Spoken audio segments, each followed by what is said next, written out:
Welcome students. Applied physics 2 की class में आज अप्लाइड फिजिक्स 2 लैब कराई जाएगी। तो लैब में जो एक्सपेरिमेंट आज कराया जाएगा वो मीटर ब्रिज एक्सपेरिमेंट है, यानी मीटर सेतु का प्रयोग। तो इस मीटर ब्रिज के बारे में आज हम एक्सपेरिमेंट के बारे में जानते हैं। स्टार्ट करते हैं। सबसे पहले जो भी एक्सपेरिमेंट होता है उसमें ऑब्जेक्ट या उद्देश्य देखा जाता है। तो इस मीटर ब्रिज एक्सपेरिमेंट का ऑब्जेक्ट या उद्देश्य क्या है?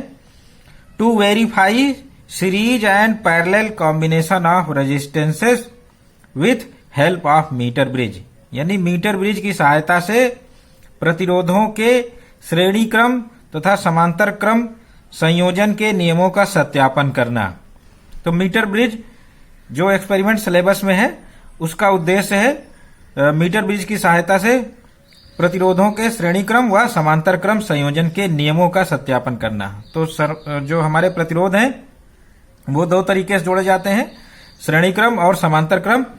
तो इनके जो नियम है R equal to R1 plus R2, और दूसरा जो समांतर क्रम का है 1/R equal to 1/R1 plus 1/R2।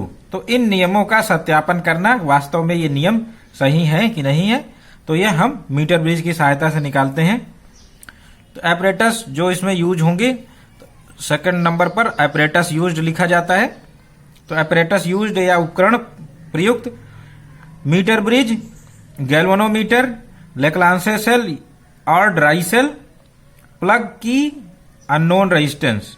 तो इस तरह से इतने एपरेटस यूज में लाए जाते हैं। मीटर सेतु, गैल्वेनोमीटर जो होगा वो डिफ्लेक्शन मेजर करने के लिए प्रयोग होता है। लेक्लांसे सेल या ड्राई सेल ये सर्किट को ऑपरेट करने के लिए होगा। प्लग की वो हम जब भी की लगाएंगे ये एज ए स्विच काम करेगा ये। तो अज्ञात प्रतिरोध, जिस प्रतिरोध की वैल्यू निकालनी है वो अज्ञात प्रतिरोध हम लेंगे। तो इस तरह से ये मीटर ब्रिज का एक्सपेरिमेंट इन सारे उपकरणों को लेके किया जाता है। थर्ड नंबर पर फार्मूला यूज्ड या प्रयुक्त सूत्र लिखते हैं किसी भी एक्सपेरिमेंट में। तो इसमें फार्मूला यूज्ड क्या है? व्हीट स्टोन ब्रिज के संतुलन की अवस्था क्या है? P/Q equal to R/S। तो हम ये जानते हैं मीटर ब्रिज व्हीट स्टोन सेतु पर काम करता है इसी सिद्धांत पर, P/Q equal to R/S। Wheatstone bridge में P इक्वल टू LR होता है और Q 100 minus L into R, जहां R हमारे जो रेजिस्टेंस वायर है यानी मीटर ब्रिज का वायर, इसके एकांक लंबाई का प्रतिरोध। तो हम जब इन P और Q की वैल्यू रखेंगे तो S की वैल्यू मिल जाएगी 100 माइनस L R इंटू अपान L इंटू R, और इसको हम कैपिटल R से मल्टीप्लाई करते हैं। तो इस तरह से S equal to R into 100 minus L upon L। तो यही फार्मूला हम यहाँ पर मीटर ब्रिज के लिए यूज करेंगे। तो मीटर ब्रिज में प्रयुक्त सूत्र जो होगा वो S इक्वल टू R और 100 minus L upon L। 100 minus L Q के करेस्पॉन्डिंग है और L जो रेशियो है हमारा ये P का रेशियो है। और इसमें जो प्रयुक्त सूत्र हैं उनको देख लेते हैं। हमें श्रेणी क्रम के नियम का सत्यापन करना है। श्रेणी क्रम के नियम का सूत्र RS equal to R1 plus R2, और समांतर क्रम के नियम का सूत्र RP equal to R1 into R2 upon R1 plus R2। तो इस सूत्र से हम वेरीफाई करेंगे। सीरीज कॉम्बिनेशन में अगर रेजिस्टेंसेस को जोड़ने हैं तो हम दोनों रेजिस्टेंसेस के एक एंड आपस में जोड़ देंगे। जो बचे हुए एंड हैं R1 R2 के, उनको हम सर्किट में कनेक्ट करेंगे। तो इस तरह से ये हमारे रेजिस्टेंसेस श्रेणी क्रम में कनेक्ट हो गए। पैरेलल कॉम्बिनेशन में क्या करेंगे? R1 और R2 के पैरेलल कॉम्बिनेशन में R1 और R2 के जो एंड है वो आपस में ही हम कनेक्ट कर देंगे, और फिर इन दोनों को जो एंड है इनको सर्किट में कनेक्ट करेंगे। तो इस तरह से ये पैरेलल कॉम्बिनेशन समांतर क्रम आ गया। तो ये दोनों फार्मूले हमारे यूज में आएंगे। अब हम मीटर ब्रिज की बेसिक्स देख लेते हैं। जो मीटर ब्रिज या मीटर सेतु होता है वो, इसमें 1 मीटर लंबा रेजिस्टेंस वायर होता है। तो किसी भी मीटर ब्रिज में 100 सेंटीमीटर यानी 1 मीटर का रेजिस्टेंस वायर या रेजिस्टेंस प्रतिरोध होता है, इसी को मीटर ब्रिज का तार कहते हैं। वायर ऑफ मीटर ब्रिज क्या है? 1 मीटर लंबा रेजिस्टेंस वायर या प्रतिरोध तार। तो ये मिक्स्ड मेटल के बनाए जाते हैं। इनको हम कॉन्स्टेंटन या मैग्नीन या नाइक्रोम इत्यादि का लेते हैं। तो ये प्रतिरोध तार यही P और Q का रेशियो का काम करता है। तो जो हमारा रेशियो आर्म है P और Q, ये प्रतिरोध तार पर ही मिलता है। और यहां पर 100 सेंटीमीटर की एक स्केल लगी हुई है, यानी 1 मीटर की। और फिर एक्स्ट्रा कनेक्शन जो हमारे हैं वो देख लेते हैं। ये कॉपर की स्ट्रिप है और यहां भी कॉपर की स्ट्रिप है। कॉपर की स्ट्रिप 2 जगह ओपन होती है। तो एक जगह जो लेफ्ट गैप है वो रेजिस्टेंस बॉक्स के लिए रिजर्व रखा जाता है, तो यहां प्रतिरोध बॉक्स लगा दिया जाता है। और रेजिस्टेंस बॉक्स ऐसा बॉक्स है जिसमें ज्ञात प्रतिरोध होते हैं। तो इसकी वैल्यू हम 0 ओम से लेके 1 ओम के अंतर पर लगभग 1000 या 5000 ओम तक वेरी कर सकते हैं। तो इस तरह का रेजिस्टेंस बॉक्स बनाया जाता है। और फिर दूसरे गैप में हम क्या करते हैं? अननोन रेजिस्टेंस, अज्ञात प्रतिरोध, जिस प्रतिरोध की वैल्यू निकालनी होती है उसको हम लगाते हैं। तो इस तरह से ये हमारा सर्किट के इतने पार्ट्स हो गए। और जो डी टर्मिनल है इससे हम गैल्वेनोमीटर जोड़ के गैल्वेनोमीटर को जॉकी के थ्रू हम रेजिस्टेंस वायर पर लगा देते हैं। तो जॉकी हमारी रेजिस्टेंस वायर पर स्लाइड करती है और जॉकी की पोजीशन जहां होती है ये P और Q के बीच का डिस्ट्रीब्यूशन देती है। तो जॉकी की जो पोजीशन होती है वहां से हम लेंथ मेजर करते हैं और इसको L कहते हैं। और बाकी बची हुई लेंथ 100 माइनस L हो गई। तो ये दोनों सेंटीमीटर में आती हैं। और इसको हम वोल्टेज देने के लिए यानी करंट फ्लो करने के लिए अरेंजमेंट जो लगाएंगे, तो हमने पहले डायगोनल पर गैल्वेनोमीटर थ्रू जॉकी जोड़ दिया और दूसरे डायगोनल पर क्या जोड़ेंगे? बैटरी विथ की, यानी एक की सहायता से बैटरी को जोड़ देंगे और फिर हमारा ये मीटर ब्रिज तैयार हो गया। अब मीटर ब्रिज में क्वेश्चन ये उठता है कि 1 मीटर लंबा रेजिस्टेंस वायर है, बाकी वायर लगे हुए हैं, तो इन दोनों में डिफरेंस क्या है? तो डिफरेंस यही है, रेजिस्टेंस वायर ये मिश्र धातु का बनता है और इसका प्रतिरोध ज्यादा होता है। तो इसका प्रतिरोध लगभग इसकी 10 सेंटीमीटर लंबाई पर 1 ओम या इससे भी ज्यादा हो सकता है। जबकि कनेक्टिंग वायर यानी जो संयोजन तार लगे हुए हैं, जो कि बैटरी और पूरा अरेंजमेंट यहां पर कनेक्ट होता है, तो ये कनेक्टिंग वायर कॉपर के बनाए जाते हैं जिनका प्रतिरोध बहुत ही कम या नगण्य होता है। तो इस तरह से कनेक्टिंग वायर ऐसे लिए जाते हैं जिनका प्रतिरोध नगण्य हो या ना के बराबर हो, और रेजिस्टेंस वायर ऐसे मटेरियल के लिए जाते हैं जिनका प्रतिरोध कुछ ज्यादा हो। तो ये मिक्स्ड मेटल के मैग्नीन, नाइक्रोम या कॉन्स्टेंटन इत्यादि के लिए जाते हैं। तो एक बार हमने मीटर ब्रिज ये एक्सपेरिमेंट सेटअप कर लिया, फिर हमें क्या करना है? इस एक्सपेरिमेंट को चेक करना है कि ये मीटर ब्रिज वर्क कर रहा है कि नहीं। तो मीटर ब्रिज की वर्किंग चेक करने के लिए हम प्रोसीजर अपनाएंगे। पहले जॉकी को बिंदु A के समीप ले आएंगे और गैल्वेनोमीटर में डिफ्लेक्शन देखेंगे। इस प्रोसेस के लिए हम कुंजी के यानी के को लगा देते हैं। फिर इसके बाद A पर ले आते हैं। तो A के पास गैल्वेनोमीटर में डिफ्लेक्शन देखते हैं। मान लेते हैं गैल्वेनोमीटर का डिफ्लेक्शन लेफ्ट गया। हम लेफ्ट या राइट ही नोट करते हैं, इसके अलावा कुछ नहीं करते गैल्वेनोमीटर से। मान लेते हैं लेफ्ट गया और फिर C पॉइंट के नजदीक ले आते हैं अपना ये जॉकी, और C पॉइंट पर अगर ये राइट गया तब तो जो मीटर ब्रिज है इसका बैलेंस पॉइंट कहीं न कहीं बीच में लाई करेगा। और अगर दोनों साइड में लेफ्ट लेफ्ट गया या राइट राइट गया तो हमारे मीटर ब्रिज का जो बैलेंस पॉइंट है वो आउट ऑफ दिस वायर है, तो यानी AC वायर के बाहर है। तो हमारा कनेक्शन कहीं ना कहीं गलत है। तो उसको फिर से सारा जो कनेक्शन है इसको ओपन करेंगे और फिर से रिकनेक्ट करेंगे और फिर देखेंगे कि हमारा मीटर ब्रिज वर्क कर रहा है कि नहीं। अब नेक्स्ट स्टेप हमारा होगा ऑब्जर्वेशन यानी प्रेक्षण लेना।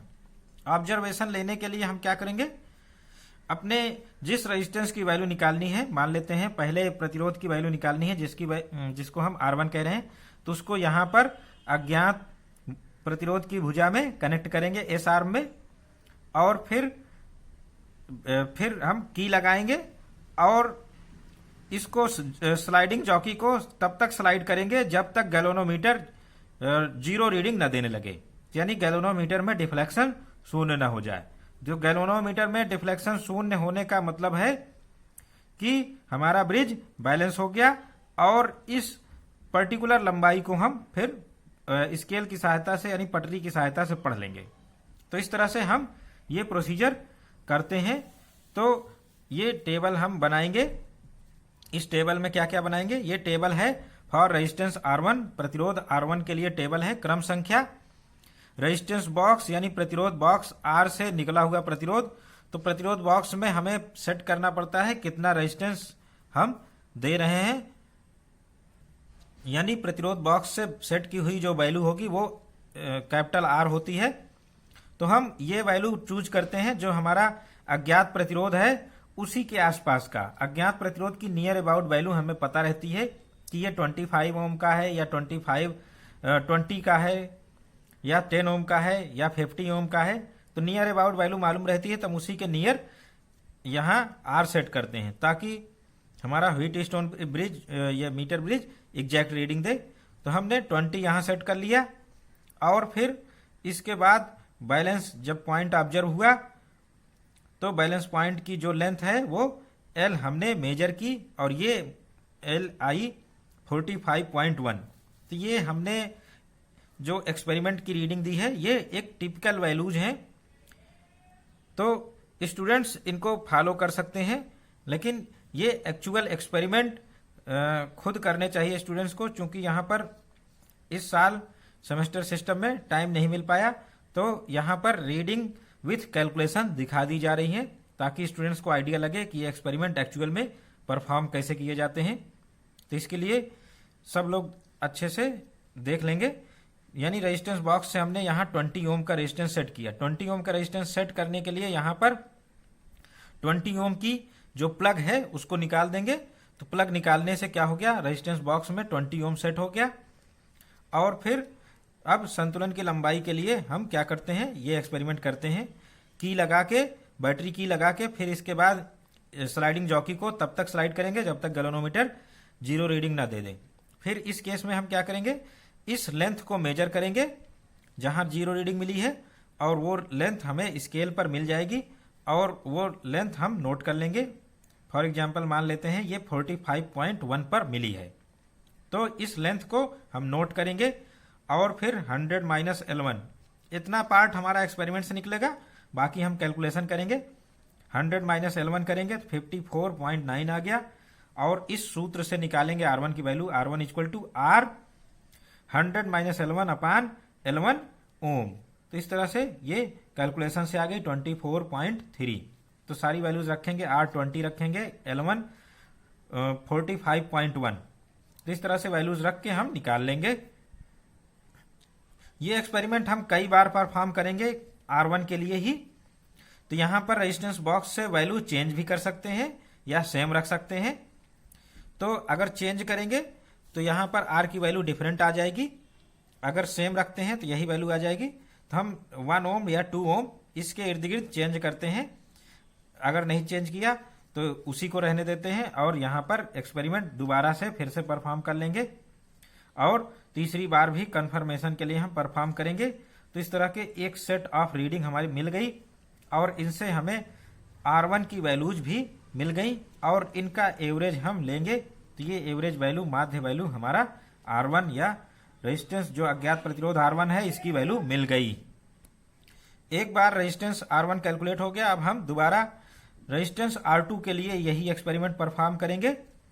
अब रेजिस्टेंस R1 को वहां से निकालकर अज्ञात भुजा से हम क्या करेंगे, रेजिस्टेंस R2 को कनेक्ट किया, और फिर अब चूंकि रेजिस्टेंस बॉक्स से प्रतिरोध निकालना है, कौन सा प्रतिरोध निकालना है, जितनी वैल्यू का हमारा R1 और, तो बिल्कुल सिमिलर पैटर्न पर हम रेजिस्टेंस R2 के लिए ये टेबल बनाएंगे, और संतुलन की लंबाइयां हम नोट करते चले जाएंगे और इससे हमें R2 की वैल्यू मिलती चली जाएगी और इसका मीन ले लेंगे और ये हमारा R2 निकल आएगा।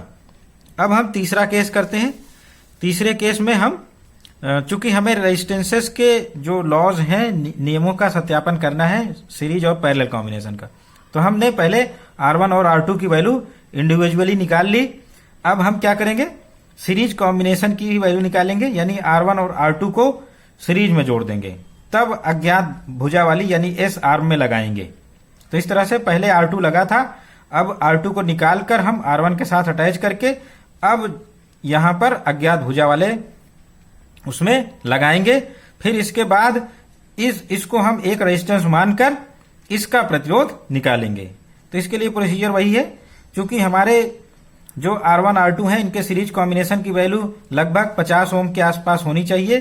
तो हमने रेजिस्टेंस बॉक्स में 50 ओम सेट किया और संतुलन की लंबाइयां 3 बार ये एक्सपेरिमेंट परफॉर्म किया और तीनों बार जो रिजल्ट आए वो लिखा हमने और फिर बाकी कैलकुलेशन कर लिया 100 माइनस L3 और RS equal to R 100 minus L3 upon L3। तो इससे निकाल लिया और निकालने के बाद ये जो एवरेज आया 45.7, तो ये 45.7 ओम इन सीरीज कॉम्बिनेशन की वैल्यू आ गई। इसी तरह से हम नेक्स्ट केस में, तो हमारी जो चौथी टेबल बनेगी पैरेलल कॉम्बिनेशन समांतर क्रम, इसमें R1 R2 के दोनों एंड आपस में सटा देंगे और फिर इनको हम अज्ञात भुजा में कनेक्ट कर देंगे। तो ऐसा करने से ये समांतर क्रम में हो गए और फिर हम रेजिस्टेंस बॉक्स से जो प्रतिरोध निकालेंगे वो लगभग 15 ओम के आसपास, चूंकि पैरेलल कॉम्बिनेशन की वैल्यू होनी चाहिए तो हम उसी के आसपास का निकालेंगे रेजिस्टेंस बॉक्स से। और फिर संतुलन की लंबाइयां 3 केस में यानी 3 बार हम एक्सपेरिमेंट परफॉर्म करेंगे और इससे जो पैरेलल कॉम्बिनेशन है आरपी की वैल्यू हम फाइंड कर लेंगे। और ये हमने बस एग्जांपल दिया हुआ है, ये 12.1 ओम आ रहा है। तो ये चारों केसेस हमने कर लिए। तो R1 R2 के लिए इंडिविजुअल, फिर सीरीज कॉम्बिनेशन के लिए और पैरेलल कॉम्बिनेशन के लिए। अब हम कैलकुलेशन करते हैं। तो ऑब्जर्वेशन यानी प्रेक्षण के बाद कैलकुलेशन यानी गणना का लिखेंगे और ये इसमें पहला जो कैलकुलेशन होगा रेजिस्टेंस R1, तो चूंकि पहले से ही कैलकुलेटेड है रेजिस्टेंस R1, ये है 24.3, ये कैलकुलेशन कंप्लीट। रेजिस्टेंस R2 22.1, तो ये भी कैलकुलेशन कंप्लीट है। नंबर 3 पर रेजिस्टेंस सीरीज कॉम्बिनेशन श्रेणी क्रम में जो प्रतिरोध है उसकी वैल्यू RS इक्वल टू 45.7, ये भी कैलकुलेटेड है पहले से ही। तो ये जो कैलकुलेशन आया बाई एक्सपेरिमेंट, प्रयोग द्वारा हमने RS की वैल्यू यानी R1 और R2 को सीरीज कॉम्बिनेशन में रखकर और ब्रिज में निकाला है। तो इस तरह से ये आ गई। अब हम फार्मूले से निकालते हैं। फार्मूला जो हमारा है RS equal to R1 plus R2 और इस फार्मूले में R1 24.3 और R2 22.1, तो इस तरह से 46.4 ये बाई कैलकुलेशन है। तो माइन्यूट सा डिफरेंस है। कितना डिफरेंस है? अंतर RS minus R1 plus R2, तो इसमें से जो भी बड़ा होगा उसमें से घटाना पड़ेगा। तो हम घटाएंगे तो 0.7 ओम आ गया। तो ये जो डिफरेंस है वो बहुत माइन्यूट है, 0.7 ओम। तो इससे ये सिद्ध हो रहा है कि हमारा सीरीज कॉम्बिनेशन का जो लॉ है R1 प्लस R2 ये करेक्ट है। इसी तरह से पैरेलल कॉम्बिनेशन में इक्विवेलेंट रेजिस्टेंस या तुल्य प्रतिरोध समांतर क्रम में, और ये बाई एक्सपेरिमेंट प्रयोग द्वारा हमने 12.1 ज्ञात किया है और फार्मूले द्वारा ज्ञात कर लें RP equal to R1 R2 upon R1 plus R2 24.3 into 22.1 upon 24.3 plus 22.1। तो इस तरह से जब इसको सॉल्व करेंगे तो ये 11.6 ओम आ गया। तो ये बाई कैलकुलेशन आ गया यानी बाई फार्मूला। अब हम डिफरेंस लेंगे, दो वैल्यूज मिल गई, ये एक्सपेरिमेंट के द्वारा, ये कैलकुलेशन के द्वारा। तो इस तरह से डिफरेंस या अंतर RP minus R1 R2 upon R1 plus R2, तो इसमें से जो बड़ा होगा उसमें से घटाएंगे। 12.1 माइनस 11.6, तो 0.5 ओम ये वैल्यू आ गई हमारी। तो ये भी जो डिफरेंस है वो माइन्यूट सा डिफरेंस है, इसलिए दिया गया पैरेलल कॉम्बिनेशन का फार्मूला ये भी सत्य है। फिर हम रिजल्ट लिखेंगे। कैलकुलेशन के बाद जो नेक्स्ट स्टेप होता है रिजल्ट, परिणाम। रिजल्ट में हमें जो ऑब्जेक्ट था उसी को यहां पर वेरीफाई कर देना है। तो हमने वेरीफाई कर चुके हैं कैलकुलेशन द्वारा। There is negligible difference in series and parallel combination, hence law of series and parallel combination are verified okay. यानी श्रेणी क्रम तथा समांतर क्रम के तुल्य प्रतिरोध तथा गणना द्वारा प्राप्त तुल्य प्रतिरोध में मामूली सा अंतर है, मामूली सा ही अंतर है। तो अतः समांतर क्रम तथा श्रेणी क्रम में प्रतिरोधों के जोड़ने का नियम सत्य है। तो ये वेरीफाइड हो गया, जोड़ने का नियम सत्य है, यही वेरिफिकेशन करना था। अब नेक्स्ट स्टेप इसमें आता है प्रिकॉशंस। प्रिकॉशंस बाद में लिखेंगे, पहले हम एरर्स लिख लेते हैं। तो नेक्स्ट स्टेप में हम मैक्सिमम पॉसिबल एरर, अधिकतम संभावित त्रुटि निकालेंगे, फिर प्रिकॉशंस लिखेंगे लास्ट में। तो मैक्सिमम पॉसिबल एरर, जितनी एरर पॉसिबल हैं उतनी निकाल सकते हैं हम। तो यहां पर सारी एरर्स कैलकुलेट करके दिखाई गई हैं। तो पहले हम R1 के लिए जो भी फार्मूला यूज किया है वो लिख लेंगे। R1 equal to R 100 minus L1 upon L1। तो इसमें मैक्सिमम पॉसिबल एरर के लिए हम क्या करेंगे, टेकिंग लॉग, दोनों साइड में लॉग लेंगे। Log R1 equal to log R plus log 100 minus L1, और यहां पर ये अपान में है तो ये minus log L1। Differentiating partially यानी आंशिक अवकलन करने पर, फिर डिफरेंशिएटिंग पार्शियली या आंशिक अवकलन करने पर, तो इसका अवकलन करेंगे डेल्टा, पहले हम 1 अपान R1 लिखेंगे और फिर R1 का डिफरेंशिएशन करेंगे डेल्टा R1। इसी तरह से 1 अपान R इंटू डेल्टा R, और यहां भी करेंगे 1 अपान 100 माइनस L1 अपान डेल्टा 100 माइनस L1, और यहां पर डेल्टा L1 अपान L1। तो इस तरह से ये डिफरेंशिएशन हो गया। इसका जब डिफरेंशिएशन करेंगे तो यहां से माइनस साइन बाहर आएगा और ये 0 हो जाएगा और केवल डेल्टा L1 बचेगा। तो इस तरह से ये आ गया हमारा नेक्स्ट स्टेप में। अब हम क्या करेंगे, फॉर मैक्सिमम पॉसिबल एरर, अधिकतम संभावित त्रुटि के लिए जो न्यूमरेटर के निगेटिव साइन है उनको पॉजिटिव करेंगे। तो यानी जो घट रही हैं त्रुटियां उनको पॉजिटिव कर देंगे ताकि हमारी मैक्सिमम पॉसिबल एरर आ जाए। तो अधिकतम संभावित त्रुटि के लिए अंश के नेगेटिव साइन को पॉजिटिव करने पर, तो जो घट रहे टर्म थे उनको भी हमने ऐड कर दिया, तो इससे हमारी एरर मैक्सिमाइज हो जाएगी। तो ये मैक्सिमाइजेशन के लिए हमने नेक्स्ट स्टेप कर दिया, और डिनोमिनेटर के नेगेटिव साइन को पॉजिटिव नहीं करेंगे, नहीं तो हमारी एरर कम हो जाएगी। ठीक, तो डिनोमिनेटर को यानी हर के जो नेगेटिव साइन है वो एज सच रहेंगे, केवल न्यूमरेटर के नेगेटिव साइन ही पॉजिटिव रहेंगे। तो ऐसा करने से हम सारी वैल्यूज रख सकते हैं। आर डेल्टा आर जो रेजिस्टेंस बॉक्स है उसका मिनिमम प्रतिरोध कितना है, 1 ओम। 1 ओम के ही अंतर पर हम सारा प्रतिरोध सेट करते हैं, तो उसमें मिनिमम वैल्यू 1 ओम है। और फिर जो प्रतिरोध हमने यूज किया था 20 ओम, यहां लिखेंगे, टेबल से देख लेंगे टेबल में जो जो वैल्यूज हैं। और स्केल का जो लिस्ट काउंट है मीटर ब्रिज का, वो डेल्टा L1 0.1 सेंटीमीटर और L1 45 लेंगे, और 100 माइनस L1 55 सेंटीमीटर। तो इसको रख के जब सॉल्व करेंगे तो ये हमारा 0.045 आ गया, यानी इसका परसेंटेज निकालें तो 5.4% की एरर हमारे एक्सपेरिमेंट में ड्यू टू जो भी रीजन रहे इनके कारण हमारी मैक्सिमम एरर 5.4% है। और इसके कारण जो मैक्सिमम एरर है डेल्टा R1, इसको निकाल सकते हैं। R1 को हम राइट साइड ले जाएं, मल्टीप्लाई कर दें, तो 24.3 ये R1 की वैल्यू है, इसको मल्टीप्लाई किया तो 1.3 ओम। तो इस तरह से मैक्सिमम पॉसिबल एरर इज 1.3 ओम। तो इसको हम अपने रिजल्ट में जोड़ लेंगे और घटा भी लेंगे। तो इस तरह से 24.3 प्लस माइनस 1.3 ओम, तो ये हमारे रेजिस्टेंस R1 की वैल्यू है।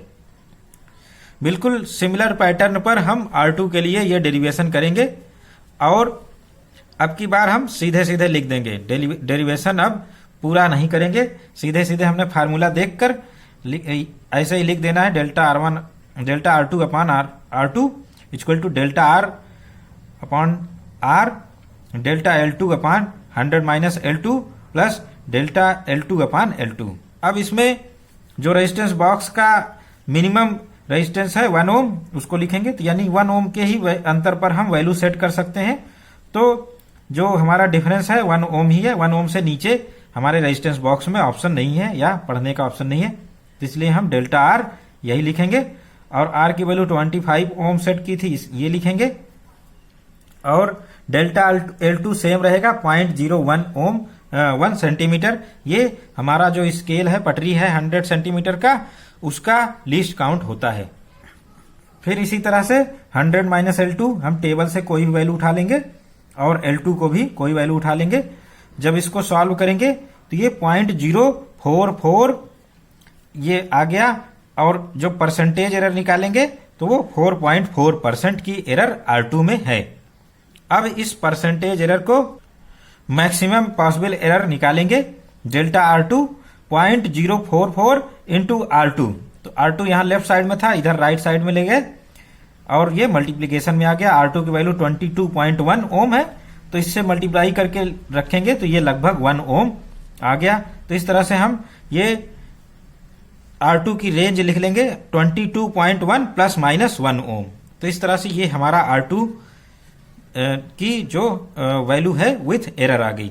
तो जब भी हम रिजल्ट निकालेंगे इसके साथ साथ एरर्स भी कैलकुलेट करेंगे, तो इसीलिए ये प्रोसेस किया जा रहा है। अब थर्ड प्रोसेस हम सीरीज कॉम्बिनेशन के लिए यही काम करेंगे। सीरीज कॉम्बिनेशन के लिए यही काम करने से सीरीज कॉम्बिनेशन में डेल्टा आर फार्मूला वही है 1 ओम और आर की वैल्यू 50 ओम, डेल्टा L3 0.1 सेंटीमीटर और L3 47.6 टेबल से देख लेंगे, कोई भी वैल्यू लिख लेंगे, तीनों में से कोई भी वैल्यू लिख लेंगे, रिजल्ट सेम ही आना है। 100 माइनस L2 52.4। जब इसको सॉल्व करेंगे तो 0.024 ये वैल्यू आ गई। ये मात्रक विहीन होती है, ये याद रखेंगे। जब इसमें से 100 से मल्टीप्लाई कर देंगे तो ये परसेंट में बदल जाएगा, यानी 2.4%। और फिर इसमें हम डेल्टा RS में इंटरेस्टेड है, यानी मैक्सिमम पॉसिबल एरर में। तो RS को राइट साइड ले जाएंगे, मल्टीप्लाई कर देंगे। RS की वैल्यू 45.7 है, तो निकालेंगे मल्टीप्लाई करके 1.1 ओम आ गया। तो इस तरह से जो सीरीज कॉम्बिनेशन का वैल्यू है वो 45.7 प्लस माइनस 1.1 ओम, ये हमारा मॉडिफाइड हो गया अकॉर्डिंग टू एरर। तो जो एरर थी उसको हम प्लस माइनस करते हैं तो हमारा रिजल्ट जो होता है विथ एरर लिखा जाता है। तो रिजल्ट की एक रेंज आ गई और ये रेंज हम ये एक्चुअल रिजल्ट हमारा है बाई एक्सपेरिमेंट, प्रयोग द्वारा। इसको हम फार्मूले द्वारा भी निकालेंगे। जो फार्मूला हमने यूज किया RS equal to R1 plus R2, इससे भी मैक्सिमम पॉसिबल एरर निकालेंगे। तो इसमें हम लॉग लेंगे, लॉग ले लिया क्योंकि एडिशन में है, तो लॉग यहाँ पूरे का हो जाएगा। और फिर जब इसका पार्शियल डिफरेंशिएशन करेंगे तो डेल्टा RS अपान RS हो गया, और ये पहले नीचे जाएगा, ये 1 अपान में आ जाएगा, 1 अपान R1 प्लस R2, और फिर इसका डिफरेंशिएशन होगा delta R1 plus delta R2। तो इस तरह से डेल्टा R1 और डेल्टा R2 तो ये कैलकुलेटेड है। डेल्टा R1 कितना था 1.3 ओम, पहले से ही हमने कैलकुलेट कर रखा है। डेल्टा R2 1 ओम था, ये स्टेप 1 और स्टेप 2 में कैलकुलेटेड है। तो उनकी वैल्यूज हम कैलकुलेशन से लिख लेंगे यहाँ पर सीधे, और R1 और R2 की वैल्यू लिख लिया, और बस हमें कैलकुलेशन करना है। तो ये कैलकुलेशन हम कर लेंगे। ये 0.05% आ गया ये परसेंटेज में। और अब हम इससे डेल्टा RS निकालेंगे। RS को राइट साइड ले जाएंगे, इससे मल्टीप्लाई करेंगे। तो डेल्टा RS जो आएगा हमारा maximum possible error in RS, ये 0.05 इंटू RS और 46.4 RS की वैल्यू थी, ये हमने फार्मूले द्वारा निकाली है। तो ये 2.3 ओम आ गया, और इसको हम प्लस माइनस कर देंगे RS में। तो ये हमारा 46.4 प्लस माइनस 2.3 ओम, तो ये बाई कैलकुलेशन यानी गणना द्वारा आ गया। तो ये RS की जो वैल्यू है वो फार्मूले द्वारा और with error, maximum possible error के साथ है। तो इसी तरह से हम लास्ट में चौथे केस में कर देंगे। पैरेलल कॉम्बिनेशन के लिए यही काम करेंगे। तो इस केस में जब एरर निकालेंगे तो बिल्कुल उसी पैटर्न पर 0.075 यानी 7.4% आ गई। पैरेलल कॉम्बिनेशन में ज्यादा एरर आती है। ये चूंकि जो पैरेलल कॉम्बिनेशन में रेजिस्टेंस की वैल्यू है ये 15 ओम तक आ गई, तो इसलिए 7.4% की एरर आ रही है। तो आर की वैल्यू जितनी ज्यादा होगी उतनी ही कम एरर आएगी। तो यहां पर हम देख रहे हैं डेल्टा आरपी ये निकालेंगे, ये 0.9 ओम आ गया क्योंकि आरपी से हमने यहां मल्टीप्लाई कर दिया। आरपी है 12.1। तो इस तरह से ये आरपी को भी हमने मॉडिफाई कर दिया इस एरर के अकॉर्डिंग, प्लस माइनस 0.9 ओम। तो ये 12.1 प्लस माइनस 0.9 ओम। तो ये हमारा बाई एक्सपेरिमेंट ये वैल्यू आ गई। अब बाई कैलकुलेशन जो हमारा रिजल्ट है उसको देखते हैं। तो ये फार्मूला है आरपी का पैरेलल कॉम्बिनेशन का। इसको हम लॉग लेंगे तो log RP log R1 plus log R2 और minus log R1 plus R2। अब इसको डिफरेंशिएट करेंगे। डिफरेंशिएट किया तो ये स्ट्रेट फॉरवर्ड, ये भी स्ट्रेट फॉरवर्ड, ये भी, और ये 1/R1 प्लस R2। और यहां पर मैक्सिमाइज हमने इसी स्टेप में कर लिया। तो ये जो न्यूमरेटर में साइन था निगेटिव का, इसको पॉजिटिव कर लिया, delta R1 plus delta R2। तो ये वैल्यू हमारी पहले से ही कैलकुलेटेड है, चाहे हम वहीं से लिख लें 0.05, और ये वैल्यूज हम लिख के निकाल लेंगे या पहले वाले कैलकुलेशन से सीधे ले लेंगे। तो पहले वाले कैलकुलेशन से लेंगे तो ये सारी वैल्यूज हमें मिल जाएंगी। और ये 0.145, तो ये जो परसेंटेज एरर हमारी आई वो 14.5% यानी 14.5% की परसेंटेज एरर है। और इस एरर की मदद से हम क्या करेंगे, अब आरपी की वैल्यू निकालेंगे। आरपी को हम राइट साइड ले जाएंगे और वैल्यू रखेंगे 11.6 जो कि कैलकुलेशन द्वारा आई है। अब जब इसको सॉल्व करेंगे तो ये 1.7 ओम की हमारी एरर आ गई। तो ये जो एरर है, एरर के साथ रिजल्ट लिखेंगे 11.6 प्लस माइनस 1.7 ओम। तो इस तरह से ये हमारा कैलकुलेशन जो एरर निकालने का पार्ट है ये कंप्लीट हुआ। तो जितने भी रिजल्ट निकालेंगे उन रिजल्ट्स के साथ हम एरर को भी लिखेंगे। एरर को कैलकुलेट करने का यही मेथड है जो कि मैक्सिमम पॉसिबल एरर हम हर एक केस में निकालते हैं और यहां पर रखेंगे। तो इतनी एक्सरसाइज हमने सब एरर निकालने के लिए ही की है। अब हम लास्ट पार्ट में बढ़ते हैं एक्सपेरिमेंट के। प्रिकॉशंस, सावधानियां जो प्रिकॉशंस ली जाएंगी, क्या क्या प्रिकॉशंस ले सकते हैं। All connection must be tightly fixed, यानी सभी तार अच्छे तरह से कसे होने चाहिए। तो ये पहली सावधानियां हो गई। अगर कहीं भी लूज वायरिंग होगी तो वहां एक्स्ट्रा रेजिस्टेंस जनरेट होगा और फिर उससे हमारे एक्सपेरिमेंट में रिजल्ट में त्रुटियां होने की संभावना हो जाती है। तो सभी कनेक्शन टाइटली फिक्स्ड होने चाहिए। नेक्स्ट जो प्रिकॉशन है, jockey should not be rubbed against metre bridge wire, यानी मीटर ब्रिज तार या प्रतिरोध तार पर जॉकी को रगड़ना नहीं चाहिए, नहीं तो फिर इससे प्रतिरोध तार का क्रॉस सेक्शन एरिया चेंज हो जाएगा। और क्रॉस सेक्शन एरिया चेंज होने से क्या होगा, जो रेजिस्टेंस वायर का प्रतिरोध है वो यूनिफॉर्म नहीं रह जाएगा, हर जगह यूनिफॉर्म नहीं होगा। तो इससे हमारे एक्सपेरिमेंट में त्रुटियां आने की संभावना है। Try to get balance point near 50 centimetre mark so as to have minimum percentage error. तो इस तरह से ये बहुत इंपॉर्टेंट है प्रिकॉशन। संतुलन की स्थिति 50 सेंटीमीटर के आसपास ही आनी चाहिए ताकि प्रतिशत त्रुटि न्यूनतम रहे। तो 50 सेंटीमीटर के आसपास आने के लिए हम क्या करेंगे, जो प्रतिरोध बॉक्स है उससे प्रतिरोध निकाल कर बार बार चेक करेंगे 50 ओम के आसपास आ रही है कि नहीं। 50 सेंटीमीटर की 50 सेंटीमीटर यानी वायर के मिडिल में आएगी तो मीटर ब्रिज हमारा मोस्ट सेंसिटिव होगा और सबसे अच्छी रिजल्ट यानी क्लोजेस्ट वैल्यू हमारे जो एक्चुअल रिजल्ट है उसके क्लोजेस्ट वैल्यू मिलेगी। तो ये प्रिकॉशन इंपॉर्टेंट है। अब आते हैं लास्ट प्रिकॉशन पर। Current should be flow for only when reading is being taken, otherwise wire becomes hot and resistance of wire will change, यानी धारा तभी तक वायर में यानी प्रतिरोध तार में बहनी चाहिए जब तक प्रेक्षण लेना हो, अन्यथा तार गर्म हो जाएगा और तार का प्रतिरोध बढ़ जाएगा। तो प्रतिरोध तार का प्रतिरोध बढ़ जाएगा और फिर ये हमारी रीडिंग में वेरिएशंस आने शुरू हो जाएंगे। अब हम वाइवा पार्ट की ओर देखते हैं। जो मीटर ब्रिज है इसके वाइवा में सबसे पहले रेजिस्टेंस का मात्रक ही पूछा जा सकता है। तो रेजिस्टेंस का जो यूनिट है वो ओम है। तो ओम हम कैपिटल ओमेगा सिंबल जो ग्रीक सिंबल है इसकी मदद से लिखते हैं ओम, या इंग्लिश में हम OHM। तो इस तरह से ये हमारा ओम यूनिट हो गया रेजिस्टेंस या प्रतिरोध का। और इसका डायमेंशनल फार्मूला निकालना चाहें तो रेजिस्टेंस की वैल्यू क्या होती है V/I, और V क्या होता है W/Q। तो W/Q लिख लेंगे। इसका डायमेंशनल फार्मूला हम निकालेंगे। W क्या है वर्क, mL²T⁻², जो एनर्जी का है वही वर्क का होता है। और चार्ज एम्पियर सेकंड इसका मात्रक है या कूलाम, तो एम्पियर सेकंड AT हम लिख लेंगे और I एम्पियर। इस तरह से जब सॉल्व करेंगे तो mL²T⁻³ A⁻², ये रेजिस्टेंस का डायमेंशनल फार्मूला या विमेय सूत्र होता है। कुछ और क्वेश्चन देख लेते हैं। What is deflection of galvanometer in balance condition. संतुलन की अवस्था में धारा मापी का विक्षेप कितना होता है। तो जब भी संतुलन की अवस्था मिलेगी गैल्वेनोमीटर 0 रीडिंग देगा। गैल्वेनोमीटर के बारे में एक और चीज है, गैल्वेनोमीटर में जो निडल होती है वो एकदम बीच में होती है। तो गैल्वेनोमीटर में जो निडल होती है वो बीच में होती है, लेफ्ट भी जा सकती है राइट भी जा सकती है।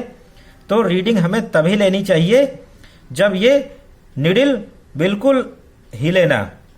तो जॉकी की पोजीशन ऐसी सेट करते हैं जहां पर गैल्वेनोमीटर 0 रीडिंग दे, यानी गैल्वेनोमीटर से कोई धारा प्रवाहित नहीं हो रही है। यही 0 रीडिंग की हमारी पहचान है। और फिर इसी पॉइंट पर हम बैलेंस पॉइंट लेंगे, यानी बैलेंस लेंथ कैलकुलेट करेंगे।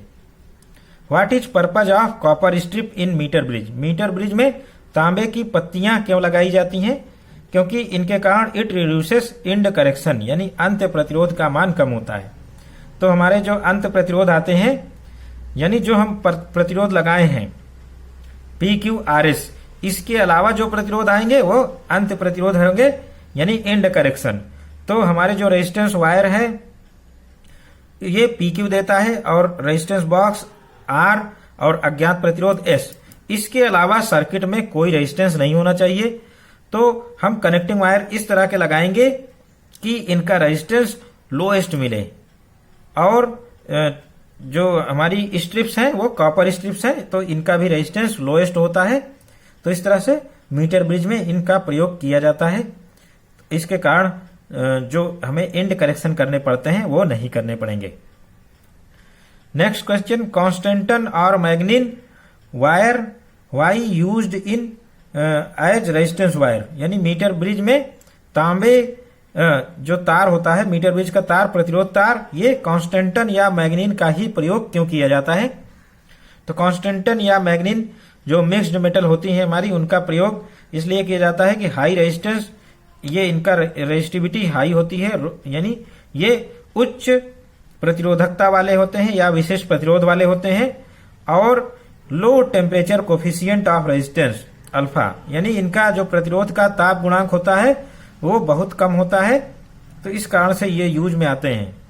तो ये गर्म करने पर इनका रेजिस्टेंस धीरे धीरे बढ़ता है। तो इसलिए हम इन मिक्स्ड मेटल का यूज करते हैं। हम हाई रेजिस्टिविटी के लिए यूज करते हैं और लो टेम्परेचर कोफिशिएंट के लिए। Next, will balance point disturb if cell and galvanometer are interchange. क्या सेल तथा धारा मापी के स्थान आपस में बदल देने से संतुलन समाप्त हो जाता है। तो जो संतुलन है, संतुलन की स्थिति सेल और गैल्वेनोमीटर को आपस में इंटरचेंज कर दे तो ब्रिज की संतुलन की अवस्था वही रहती है, संतुलन की अवस्था नहीं बदलती है। तो सेल और गैल्वेनोमीटर आपस में इंटरचेंजेबल होते हैं।